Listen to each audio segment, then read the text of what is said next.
జై భీమ్. జై జై భీమ్. ఈరోజు బహుజన దేవుడు, అభ్యున్నతి వర్గాల ఆశయ జ్యోతి, పేద బడుగు బలహీన వర్గాల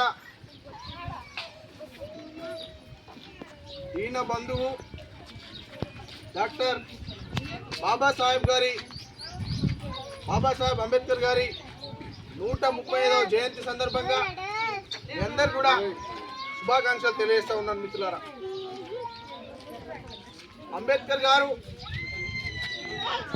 పేద బలహీన వర్గంలో జన్మించి ఆయన చదువుకునేటువంటి రోజులలో అనేకమైనటువంటి కష్టాలను అనుభవించినటువంటి మహానుభావుడు బాబాసాహెబ్ అంబేద్కర్ గారు.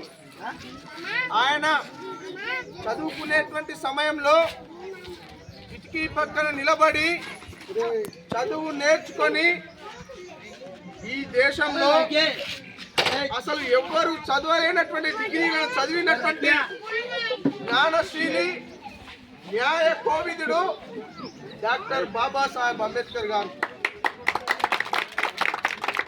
ఆనాడు భారతదేశానికి స్వాతంత్రం వచ్చినప్పుడు మన దేశాన్ని కూడా రాజ్యాంగం కావాలి, ఆ రాజ్యాంగంతో మన దేశాన్ని అభివృద్ధి చేసుకుందామని చెప్పి ఆనాడు రాజ్యాంగ ముసాయిదా కమిటీ వేస్తే ఆ కమిటీకి బాబాసాహెబ్ అంబేద్కర్ గారు అధ్యక్షత వహించి ఆ కమిటీలో ఉన్నటువంటి అనేకమైనటువంటి వ్యక్తులు అనేక కారణాల చేత వాళ్ళు వెనుకడు వేస్తే ఆయన ఏమాత్రం కూడా అధైర్య పడకుండా వెనుకడుగు వేయకుండా ప్రపంచ దేశాల రాజ్యాంగాలను పరిశీలించి ప్రపంచంలోనే అతిపెద్ద రాజ్యాంగాన్ని తయారు చేసి భారత పౌరులకు ఇచ్చినటువంటి గొప్ప మేధావి బాబాసాహెబ్ అంబేద్కర్ గారు.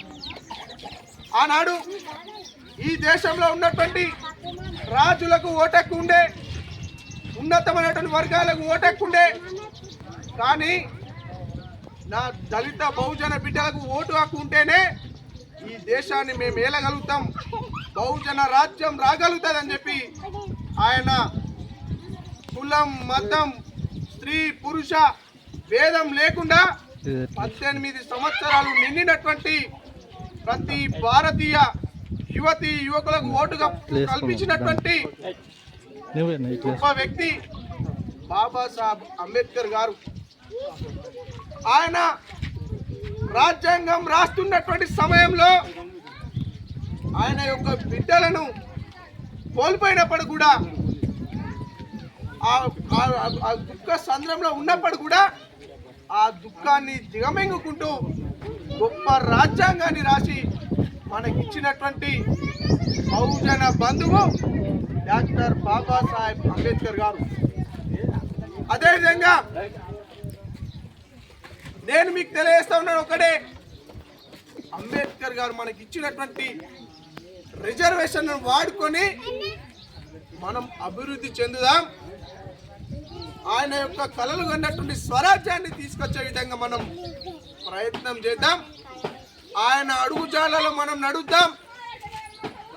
ఈ సందర్భంగా నేను మీకు ఒక్క విషయాన్ని గుర్తు చేస్తాను మిత్రులారా. బాబాసాహెబ్ అంబేద్కర్ గారు వారి యొక్క జీవిత చరిత్ర పుస్తకాలను, వారు రాసినటువంటి రాజ్యాంగ పుస్తకాన్ని వారానికి ఒకే ఒక్క రోజు ఒక్క పేజీ చదవండి చాలు.